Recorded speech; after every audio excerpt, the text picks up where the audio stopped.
Our today's column is In Pursuit of Stability by famous writer and diplomat Dr. Maleeha Lodhi. The summit meeting between President Donald Trump and President Xi Jinping produced no surprises. The pomp and ceremony during the visit were as expected. The summit was more about optics than outcomes, but at its core, it was about managing superpower competition and stabilizing the world's most consequential relationship. The meeting took place after weeks of delay, with an agenda that matched the range of disputes between the two global powers: trade, technology, rare earths and critical minerals, Taiwan, and the Iran conflict. The race for AI dominance between the two powers remains intense. This was the first trip to Beijing by an American president in nearly a decade. The last was Trump's own visit in 2017. This time he arrived with diminished leverage. His inability to secure any of his stated objectives in the Iran war damaged his standing and eroded U.S. credibility. Trump's push to reach even a limited framework agreement with Tehran ahead of his China visit did nothing to change that reality. With his approval ratings at a historic low, Trump's unpopularity at home also weakened his hand. Most significantly, his tariff offensive against China all but backfired. When Trump raised trade levies on China last year, escalating at one point to 145%, Beijing used its leverage on critical rare earth minerals, over which it has a near monopoly, to push back by curbing its exports. This threatened U.S. industry and forced Washington to retreat. It underlined China's ability to hit back at the U.S. and gave it the upper hand in the trade war. A trade agreement was then reached when the two leaders met in October 2025 in South Korea. But its one-year sunset clause meant it remained a temporary truce. Trump's national security strategy, announced in December 2025, described China as a near-peer power and cast it as a competitor, not an adversary. But this did not mean dilution of the U.S. policy of containing China. The document designated Indo-Pacific as a region of high priority precisely for that reason, and as the battleground where the U.S. must win the economic future and compete successfully. The goal set out by the NSS was to rebalance America's relationship with China while forging a mutually advantageous economic relationship with Beijing. In practice, Trump has dealt erratically with China, at the same time alienating allies, taking military actions against at least 8 countries, and switching attention randomly from one region to another. Beijing, on the other hand, has acted with a clear and consistent plan, bolstered by efforts to increase its global influence and expand its trading relationships. It is now the largest trading partner of around 70 countries, with its exports hitting a record level. This has enabled China to project itself as a stable and reliable partner, in contrast to Trump's whimsical and coercive conduct.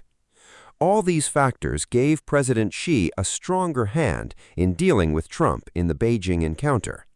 Indeed, most Western analysts agreed the Chinese leader held more cards than Trump. An op-ed writer in the Financial Times described China's great wall of confidence that Trump was up against.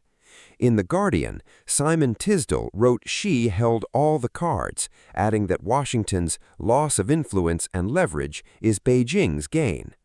A confidential U.S. intelligence assessment ahead of Trump's trip said China had gained the geopolitical edge over the U.S. due to the Iran war.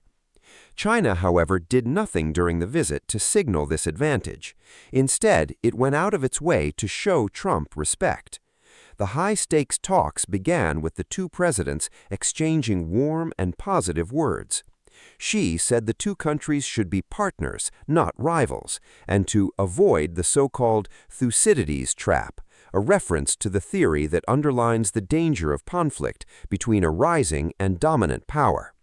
Trump spoke of their fantastic relationship and said he had much respect for Xi and China.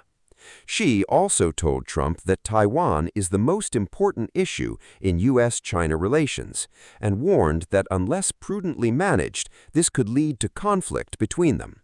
At the same time, he told America's top CEOs accompanying Trump that China will open wider for U.S. business.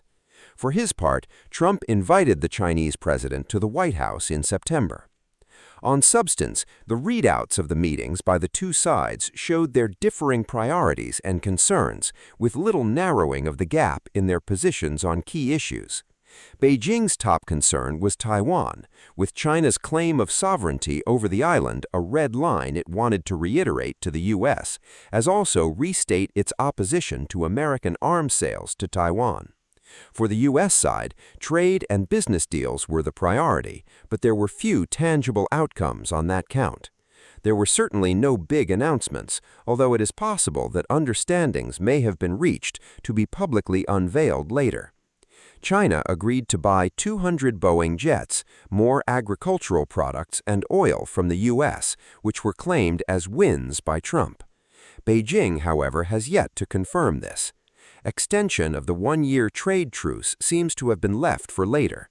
A board of trade is expected to be established to manage trade and investment issues. On geopolitical issues, Taiwan and Iran, there was no alignment in their positions.